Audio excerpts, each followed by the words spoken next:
Joining us at Post 9 today, Invesco's Chief Global Market Strategist, Kristina Hooper, and JPMorgan's Co-Head of Interest Rate Strategy, Jay Berry. Good to see you guys. Thanks for being with us. Morning.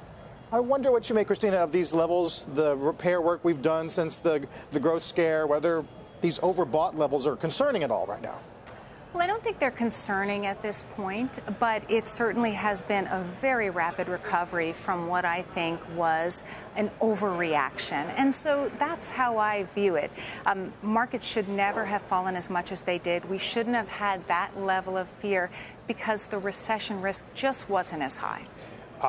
Somebody yesterday said it was akin to a flash crash. Would you go that far? I don't know if I'd say it was a flash crash, but I'd say it was a flash panic attack. And markets quickly recovered when they saw data that showed that they were wrong. And I think that's really the takeaway. We still have behind us a very good earnings season, all in all.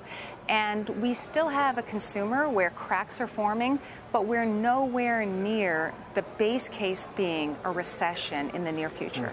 Jay, it's not just equity prices that have gone around the block so quickly. It's also odds of a 50, odds of an intermediate cut. I wonder what kind of tone you think we're going to get on Friday.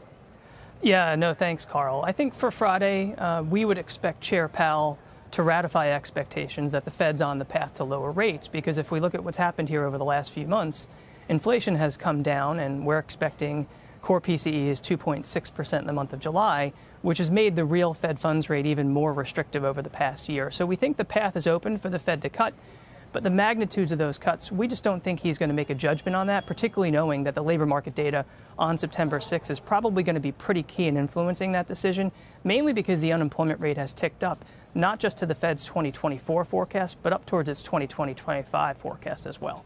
So we've seen this big move in Treasury yields adjusting to a new timeline and trajectory for Fed cuts in the wake of better inflation data and weaker economic data, Jay. So 10 years at 3.8. Where does the next big move happen? Is it lower or higher? Yeah, Sarah, we think that the risks are towards a bigger move to lower rates from here. But now the markets are pricing over 90 basis points of cuts for this year and a Fed funds rate that returns to 3% within a relatively short period of time. So to really expect Treasury yields to move materially lower from here, we're going to have to think the Fed moves into significantly accommodative territory towards 2%. And that would be something that would take long-term yields significally lower. But to get there, don't we need a weaker economy? And we were just all talking about how we don't have that weak of an economy. No, I think that's a totally reasonable assumption here, that in order for yields to move lower, you need to think we're in a recession. And the labor market data in the form of jobless claims, the retail sales data all indicate that you're not. But I kind of think we're range bound here because we know that the Fed's about to embark on a cutting path, and that by any sort of measure of accommodation or restrictiveness, Fed policy is pretty much more restrictive than it's been at any point in the last 30 years. Finally, Kristina, on sector selection, we have seen some anecdotal restructuring layoff announcements last couple of weeks from some large companies. Do you think margins are in focus for some of these corporates? And what sectors would you favor if the backdrop happens the way Jay describes?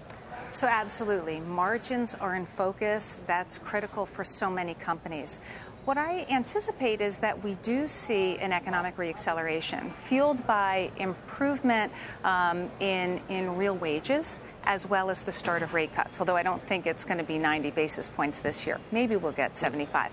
And so that's enough of a catalyst, in my opinion, to see that economic reacceleration. Stocks will discount in advance of that. So we're likely to see the cyclicals perform better and smaller caps perform better in this environment, in my opinion. That doesn't mean that tech can't continue to hum along. That's a secular growth story for many of the industries within tech. But for me, cyclicals really stand out as having the potential to benefit from an economic reacceleration.